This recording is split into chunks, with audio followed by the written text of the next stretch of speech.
Record कर नहीं करनी तो फिर मैं म्यूट ना करूँ, अगर करनी है तो म्यूट कर नहीं दूंगा। बेशक बोलते रहो, रिकॉर्डिंग में भी कोई मसला नहीं। नहीं नहीं, वो फिर शोर आएगा, रिकॉर्डिंग अगर अपलोड करनी है तो फिर।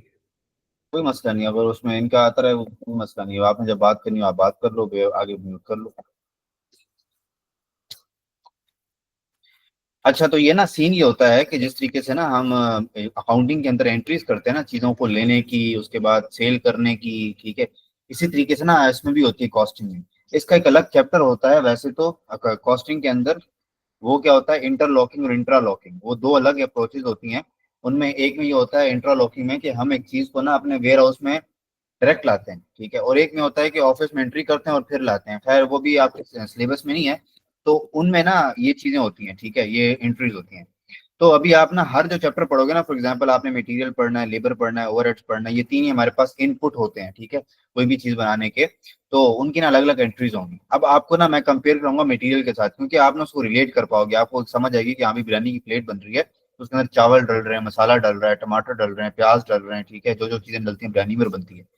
होता क्या है कि जो कंपनी के अंदर ओवरहेड्स होते हैं ना, अब ओवरहेड्स की एग्जाम सोचना शुरू कर दो, रेंट हो गया, डेप्रिसिएशन हो गई, इंश्योरेंस हो गई, फ्यूल हो गया, ठीक है, इस तरीके से, और कंपनी की जो मशीनरी की डेप, इसके अलावा अमोर्टाइजेशन होती है सॉफ्टवेयर की, ठीक है, सिक्योरिटी गार्ड फीस, ये सारी जो चीजें होती हैं, ठीक है, ये इनडायरेक्ट होती हैं, जो हमारा क्या जो हमारी चीज बनाने में मदद करती हैं, ठीक है, डायरेक्ट नहीं मदद करती हैं, ये डायरेक्ट मटेरियल डायरेक्ट लेबर नहीं होता। तो इनको ना जब हम इसके इनके गेस में खर्चा करते हैं ना, फॉर एग्जांपल मैंने सिक्योरिटी गार्ड को, अपने जितने भी सिक्योरिटी गार्ड मेरे फैक्ट्री में थे, 4 फैक्ट्री में सिक्योरिटी गार्ड थे, उनको टोटल मैंने सपोज 1 लाख सैलरी दी। तो हम जनरली क्या एंट्री करेंगे कि salary guard, sorry, security guard salary, security guard salary, एक हमारा एक्सपेंस है, ठीक है, साथ में लिख भी देता हूँ यहाँ पे,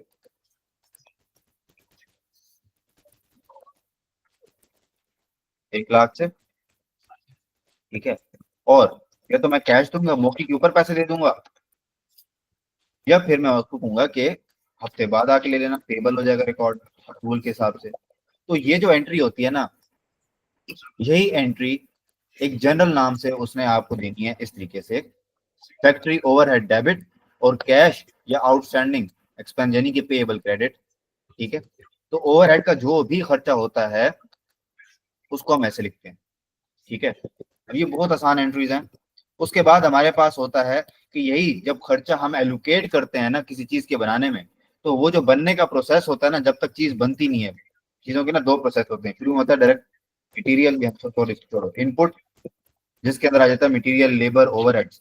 फिर वो जो बनने का अमल होता है ना उसको कहते हैं वर्क इन प्रोसेस। और जब वो चीज बन जाती है ना उसको कहते हैं गुड, ठीक है। तो ये तीन जो लेवल्स होते हैं। अब मैंने अपने इनपुट को, यहाँ पे एरो होता ना,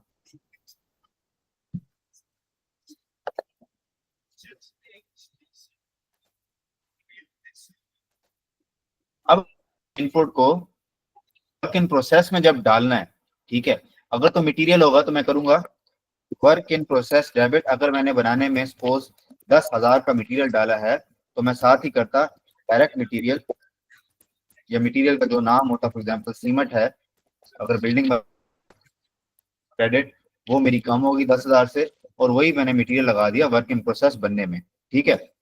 तो यही एंट्री जब हम ओवरहेड के साथ करेंगे तो एंट्री होगी work in process debit, progress debit और फैक्ट्री ओवरहेड क्रेडिट, ठीक है। अगर मैंने फॉर एग्जांपल यही इनपुट मैं कोई और ले लूं, मिसाल ले लो लेबर की ले लो, कि मैंने तकरीबन 30,000, मतलब 1 घंटे का अगर रेट हमारे पास हो ना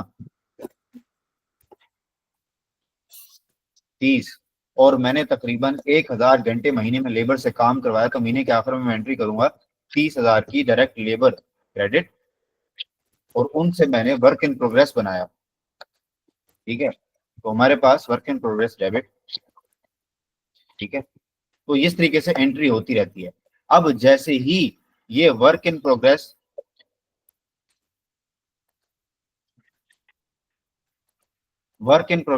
शिफ्ट हो जाता है फिनिश गुड में, हमने जो चीजें हम बना रहे थे वो कंप्लीट हो गई, वो बन गई, तो हम एक एंट्री करते हैं फिनिश गुड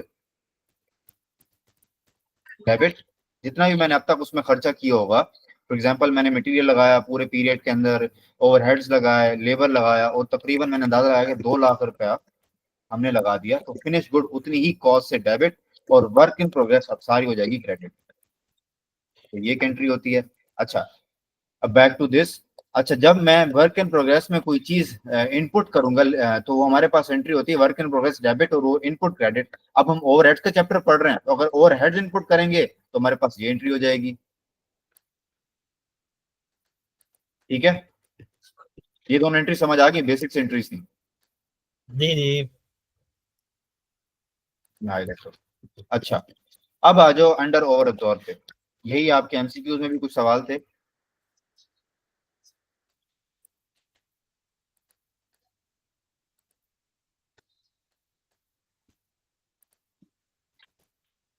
देखो, एक चीज हमारे पास होती है अंडर एब्जॉर्ब। ये क्या होता है कि सपोज मेरा बजट ओवरहेड था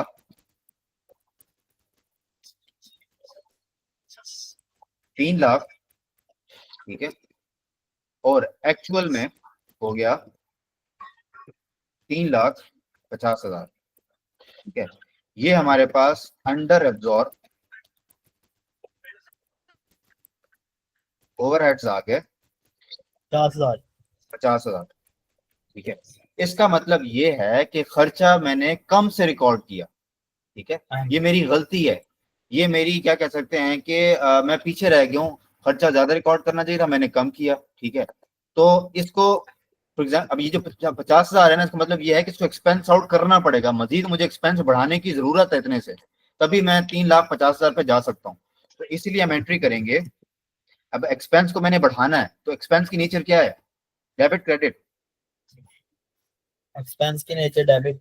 हाँ, तो एक्सपेंस बढ़ेगा पीएनएल के अंदर, ठीक है, 50,000 से, और उसके अगेंस्ट ओवरहेड्स मजीद मेरे गए 50,000 से, ठीक है। यही एंट्री यहाँ पे हुई है। ये देखो, अगर तो अंडर एब्जॉर्ब होंगे तो पीएनएल में बढ़ा लूंगा, यानी कि पीएनएल में एक्सपेंस बढ़ा दूंगा, और फैक्ट्री ओवरहेड मजीद में इसको इनकॉर्पोरेट करूंगा। वो सही हो गया। सही हो गया। अब आ जाओ ओवर एब्जॉर्ब पे।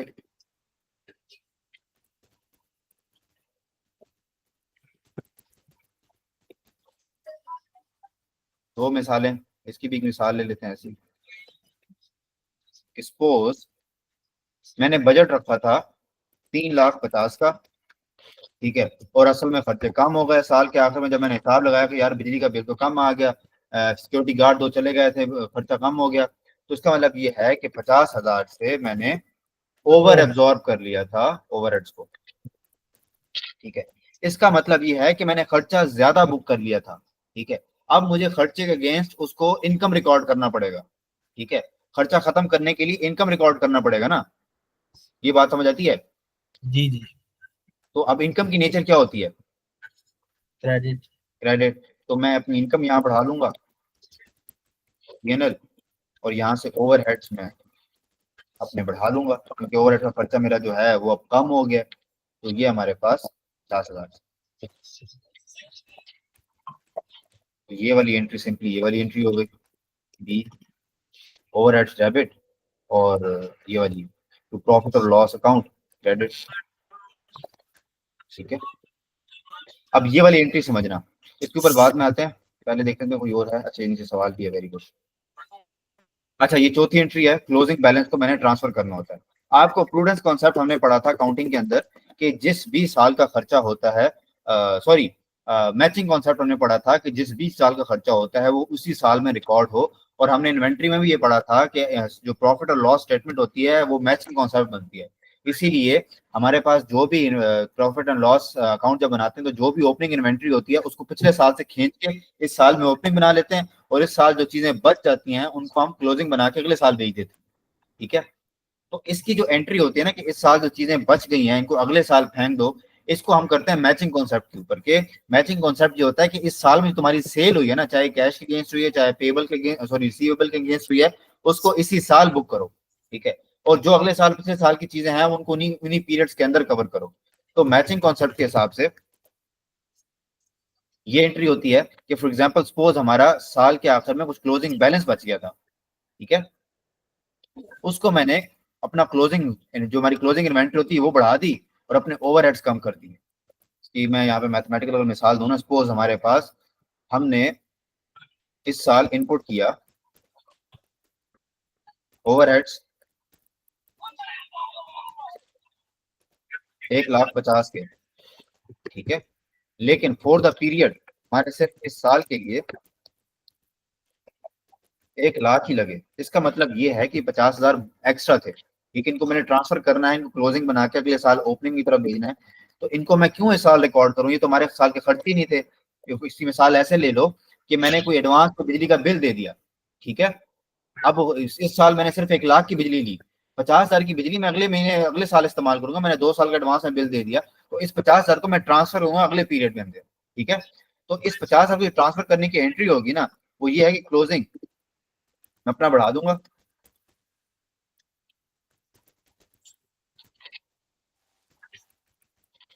और अपने ओवरहेड्स भी, ये जो खर्चे थे मेरे वो मैंने 1,50,000 रिकॉर्ड किया हुआ था, उसको मैं 50,000 से कम करके 1,00,000 पे ले आऊंगा।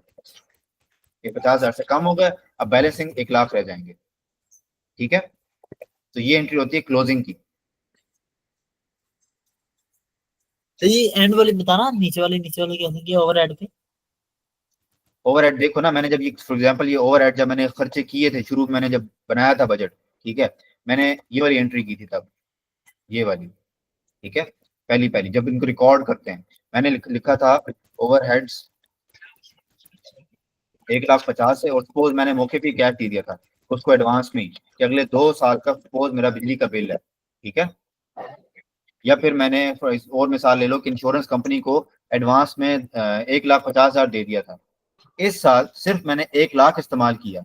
इसका मतलब यह है कि 50,000 मेरे पीरियड खर्चा ही नहीं है, ये तो अगले साल मैं बिजली इस्तेमाल करूंगा, ये अगले साल इंश्योरेंस क्लेम करूंगा, ठीक है। तो इसको ट्रांसफर करना है। अब इसको हुआ तो 1,00,000 है इस साल खर्चा, तो इसको 50,000 से कम करने की जरूरत पड़ेगी, जो मैंने 1,50,000 लिख लिया था, क्योंकि इस साल सिर्फ 1,00,000 का खर्चा हुआ, सही उसको है। मैंने क्रेडिट कर दिया।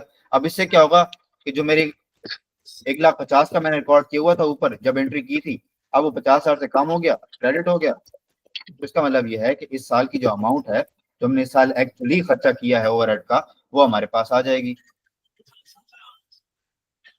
ठीक है। और ठीक ये हो जो गया। 50 है ये अपने अगले इस साल निकल जाएगा, और इस साल से ये निकल के अगले साल में ओपनिंग बन जाएगा, ये ट्रांसफर कर दिया हमने, सही हो गया। ठीक है। ये बेसिक लोन। इसके बाद हमारे पास है types of overhead, factory overhead होते हैं, ठीक है, ये तो वही बातें सारी, एडमिनिस्ट्रेशन ओवरहेड होते हैं और सेलिंग डिस्ट्रीब्यूशन ओवरहेड होते हैं। फिर एक सवाल है उसके ऊपर बड़ा मजे का, अब ये समझना मेरे साथ, ठीक है। इनडायरेक्ट वेजेस है, फैक्ट्री रेंट है। अच्छा, ओवरहेड जो अप्लाई किया मैंने वर्क इन प्रोग्रेस में, वो 18,000 का था, और एक्चुअल हमारे पास 20,000 हुए हैं। तो अगर आपसे कोई कहे कि इसको रिकॉर्ड कैसे करेंगे, तो ये जो हमारे पास हमने जो खर्चा इस साल किया है, पैसे दिए हैं, इनसे रिकॉर्ड कर लेंगे, ठीक है। ये रिकॉर्डिंग की एंट्री आ गई, फैक्ट्री ओवर डेबिट और कैश क्रेडिट या पेबल क्रेडिट। और अगर मैं कोई आपसे कहे कि अप्लाई करने वाली एंट्री क्या होगी, तो उसके बाद हमने देखा कि हमने तकरीबन 18,000 जो है ये वर्क इन प्रोग्रेस को अप्लाई कर दिया है, तो इससे क्या होगा, work in progress debit over head credit, तो ये work in progress debit over head credit, ठीक है।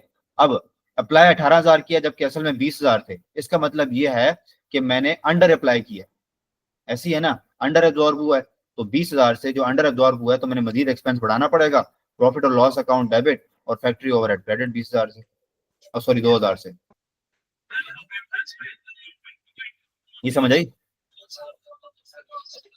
जी जी, आएगी। हाँ, तो इस तरीके से ये चीजें होती हैं इसके अंदर, ठीक है। इस तरीके से आप मटेरियल में भी जब जाओगे ना, तो उसके अंदर भी ऐसी जनरल एंट्रीज होती हैं। अब आपके 4 MCQs भी एक दफा देख लेते हैं दोबारा, जल्दी जल्दी। अच्छा, अब देखो ये सवाल तो बहुत मजे का था।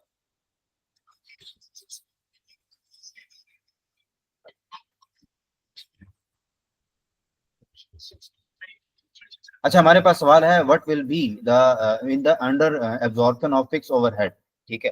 अच्छा, हमने पढ़ा था फिक्स ओवरहेड की, पहले हम बात कर लेते हैं कि फिक्स्ड ओवरहेड जो होते हैं ना, वो अगर कांस्टेंट भी हो ना, ठीक है, वो हर साल तकरीबन सेम रहते हैं। मेरे फॉर एग्जांपल बिजली का जो बिल है या हमारा रेंट है, वो तकरीबन सेम ही आएगा, ठीक है। रेंट मेरा तकरीबन सेम ही रहेगा, अनलेस कि मैंने कोई सिग्निफिकेंट चेंजेस नहीं की, मैंने नई बिल्डिंग नहीं ले ली, ठीक है, मैंने कोई नए एसेट्स नहीं खरीद लिए कि डेप्रिसिएशन एक्सपेंस मेरा बढ़ जाएगा, ठीक है। तो फिक्स खर्चे ना टोटल में फिक्स रहते हैं। आप इसकी मिसाल ऐसे ले लो कि आपका जो रूम है, ठीक है, उसके अंदर आपका जो फॉर एग्जाम्पल आपके जो रूम का रेंट है वो 30,000 है, ठीक है, उसमें अभी रहते हैं 2 लड़के, तो हर बंदे के ऊपर कितना खर्चा आएगा, 15,000, ठीक है, 2 बॉयज। अब अगर मैं एक्टिविटी लेवल बढ़ा दूं, ठीक है, अब 4 लड़के ले आऊं, कमरा वही है,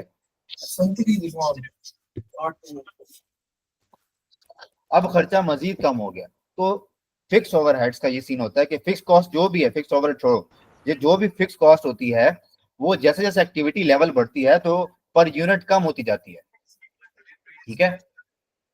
अब इस लॉजिक के साथ ये सवाल पढ़ना। अच्छा, absorption based on actual expenditure and actual volume activity which are both below budget, ठीक है, नहीं which are both below budget, ये तो बात समझ ही नहीं आती ना, ठीक है, कि जो हमारी absorption है on actual expenditure and actual volume of activity which are both below budget, ठीक है, both below budget तो हो ही सकता। फिर आज जो हमारे पास है एक्चुअल एक्सपेंडिचर, अब इसको ना कंपेयर करते रहना, ये हमारे पास है एक्सपेंडिचर, ये हमारे पास है बजट। अब एक बना लेते हैं एक्चुअल, मिसाल लेने के लिए, ये दोनों में सेम रखो क्योंकि फिक्स्ड है हमारे पास, ठीक है, ये तो सेम ही रहेगा। एक्चुअल एक्सपेंडिचर बिलो बजट, ठीक है, and actual volume of activity is same as budget. अच्छा, उसने कह दिया कि ये बिलो बजट है, ये सपोज ले लो मिसाल, ये बजट है, ये एक्चुअल है,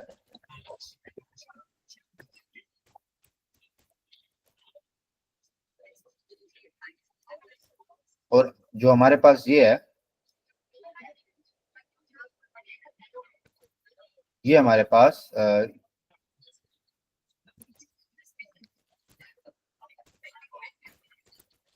एक्टिविटी लेवल सेम ही है,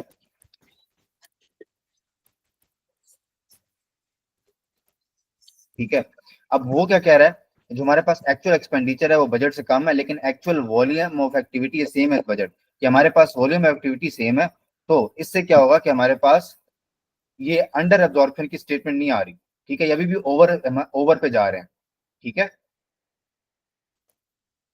वो कह रहा है कि अंडर एब्जॉर्प्शन किस में होगी, इसमें तो अभी भी ओवर एब्जॉर्प्शन है, ठीक है, 28,000 का खर्चा है, उधर से 30,000 हमने बजट रखा हुआ था, तो ये भी हमारे पास क्रॉस हो गया। फिर हमारे पास है actual volume of activity above budget and actual expenditure below budget. अच्छा, इसको देख लेते हैं, actual volume of activity above budget, ये हमारे पास 35,000 कर लो, और actual volume of activity above budget and actual expenditure, अच्छा ये आ गया ना, एक्चुअल एक्सपेंडिचर बिलो बजट, ये तो अभी वही बात कर रहा है, इसको 28,000 करो, और इसको हमारे पास अबव कर दो, इसको कर दो 3, ठीक है, तो जब डिवाइडेड बाय 3 करोगे तो अभी भी सिचुएशन जो है, ये देखो, हम अंडर में नहीं जा पा रहे, हमने देखना है कि हम अंडर में किस सिचुएशन में जा पाएंगे, वो हमारे पास डी आंसर है। अब डी को देख लेते हैं, actual volume of activity below budget, ठीक है, ये आप कर लो अब एक, ठीक है, और एक्सपेंडिचर सेम हो, अब एक्सपेंडिचर को सेम रख लो, इसको भी 30,000 कर लो, तो 30,000 तो फिर हो गया था एंड पे। वन, तो ये हमारे पास 30,000, ये देखो, प्रूफ हो जाता है। हाँ, तो इसका आंसर डी है, कि हमारा जो होता है ना एक्चुअल वॉल्यूम, वो जितना मतलब फॉर एग्जांपल कम होता जाएगा उतना ही खर्चा ज्यादा होता जाएगा, ये बात समझ आई है ना। तो हम तभी ही अंडर एब्जॉर्प्शन जा पाएंगे जब हमारा खर्चा जो है वो बेशक सेम रहे, लेकिन एक्टिविटी लेवल जो है हमारा वो कम हो, अगर वो ज्यादा होंगे तो हमारा खर्चा भी ज्यादा होगा, तो ये हमारे पास सीन बनता है इसके अंदर, ठीक है। हाँ, ये तो वही सवाल नहीं है, ये वही है। एक मिनट, और कौन सा सवाल है, 7 है, इससे आगे 8 है, 9 है। हाँ ये वही एंट्री वाला सवाल है, ठीक है।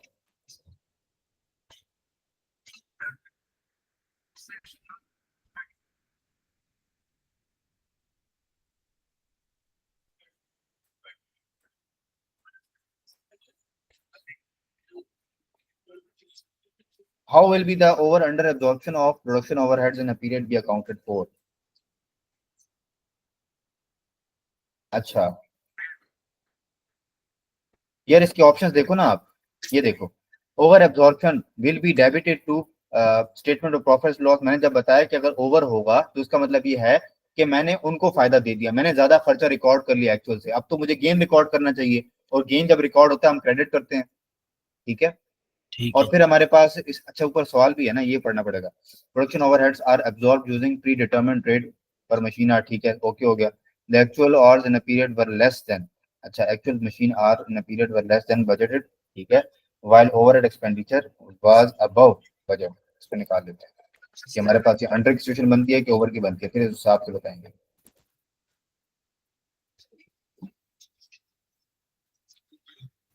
सपोज हमारे पास एक्चुअल मशीन आवर्स हैं, यहाँ पे हमारे पास बजटेड मशीन आवर्स हैं,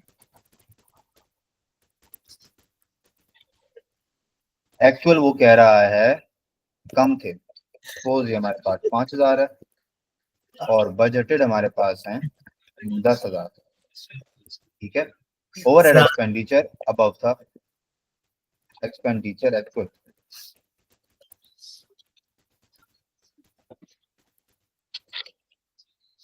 ये हमारे पास suppose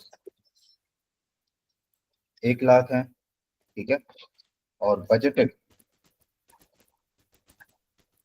expenditure suppose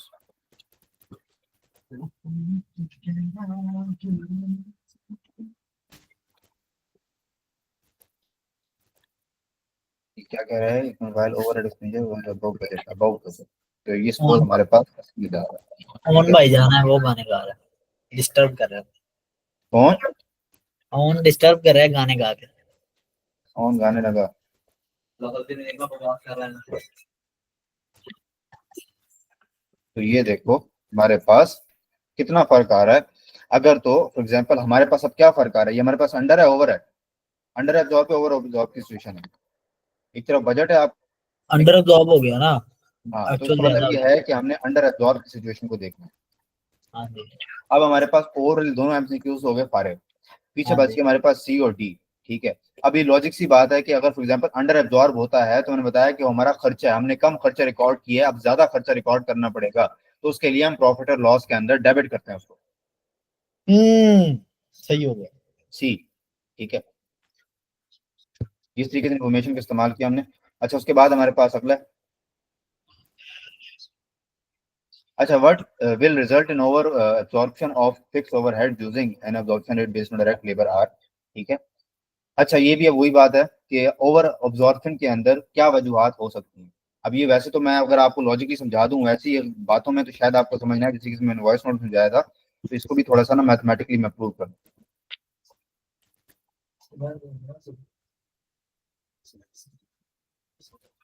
fix overhead में होता क्या है कि एक तो बात आपने जनरली ऐसे एमसीक्यूज की याद रखनी है कि आपका जो एक्सपेंडिचर होता है ना, वो नॉर्मली अगर सवाल कह दे तो अलग बात है, वो दोनों में सेम होता है, चाहे वो एक्चुअल है, एक तरफ बजट रखना है,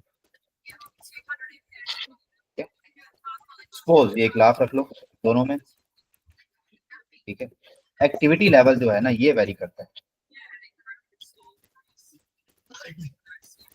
हमारे सवाल में वो कह रहा है ओवर एब्जॉर्प्शन, इसका मतलब ये है कि मुझे पता करना है कि कौन सा एक्टिविटी लेवल हो कि हमारे पास यहाँ जो आंसर आना चाहिए वो जो है इससे एक्चुअल से ज्यादा हो, ठीक है। अब सपोज मैं यहाँ रख लेता हूँ 8, कि ओवर एब्जॉर्ब है ना, तो ये यहाँ पे 8 होगा और असल में 6 होगा, ठीक है।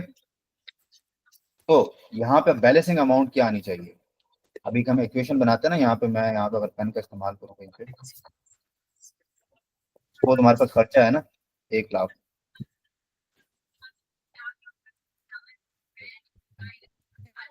तो हमारे पास यहाँ पे एक हमारे पास अमाउंट होगी और उससे हमने निकालना है 6, ठीक है। तो ये हो जाएगा 6x डिवाइडेड बाय 1 लाख।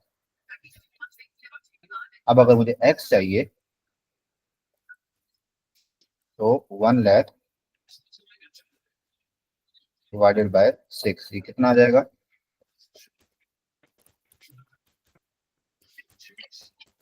ये आ गया हमारे पास, इतना एक्टिविटी लेवल था तो हम 6 पे आ गए, ठीक है। और दूसरा अगर मैं इसके ऊपर आ जाऊं, अब मैं समझाता हूँ ये सब कुछ क्या हो रहा है।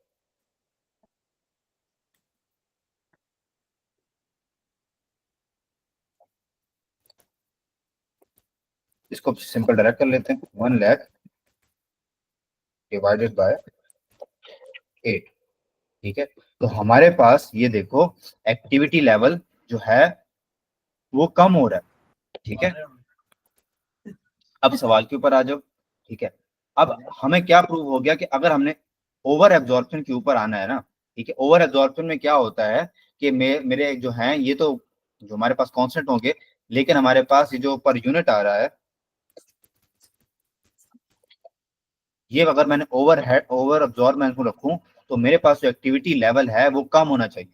ठीक है, जितना ज्यादा एक्टिविटी लेवल होगा पर यूनिट उतना ही कम होगा, और जितना कम हमारे पास एक्टिविटी लेवल होगा पर यूनिट उतना ही ज्यादा होगा, कीपिंग एक्सपेंडिचर कांस्टेंट। ठीक है, अब ऑप्शंस को पढ़ लेते हैं।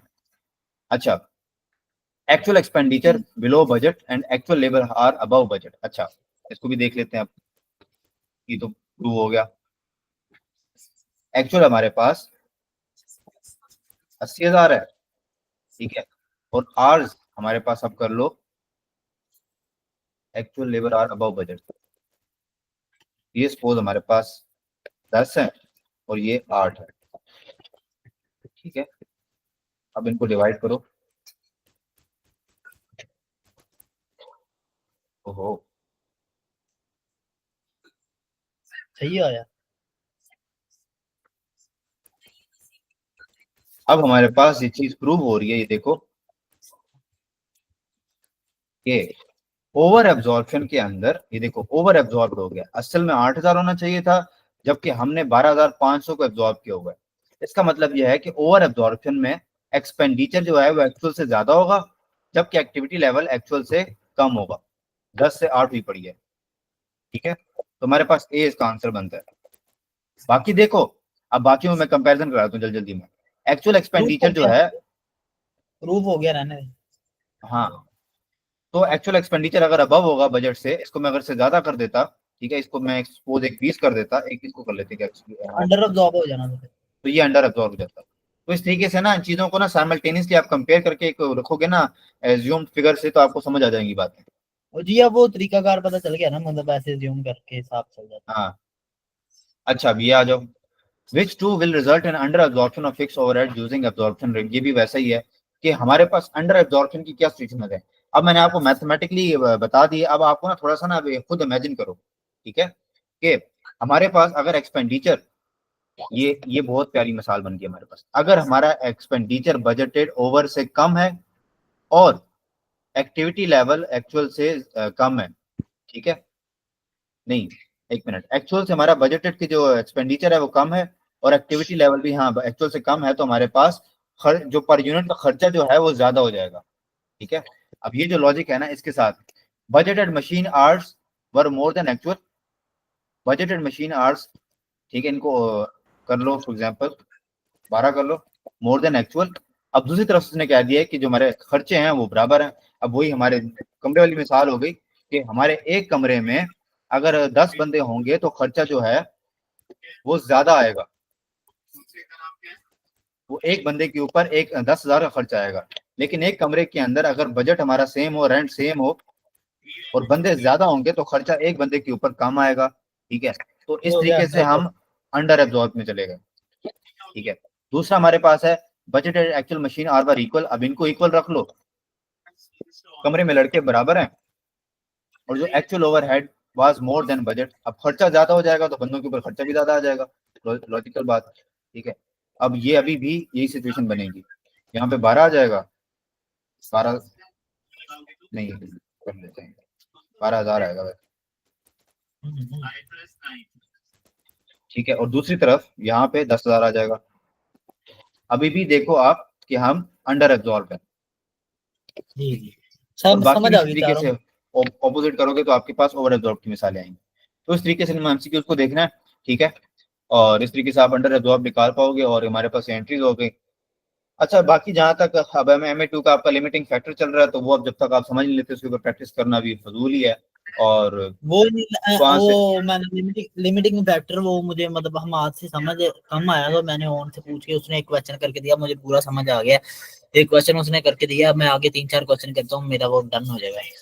उसके ना आपके तकरीबन ना चार कोई आपके ना डिसीजन मेकिंग के अंदर चीजें हैं। एक तो आपने कर ली थी सीवीपी, फिर उसके बाद अब हाँ ये लिमिट ये आ गया, इसके बाद दो और हैं, ठीक है। और उसके हाँ बाद आपका डिसीजन मेकिंग ना एज ए होल कंप्लीट होगा, ठीक है। तो हाँ ये है कि जी थोड़ा भी ऐसा ऐसा चीजें समझनी है, मुश्किल ये चीजें कॉस्टिंग के अंदर, और वो भी हो जाएंगी इंशाल्लाह। फिर उसको प्रैक्टिस हाँ सेशन रख लेंगे मजे वाला।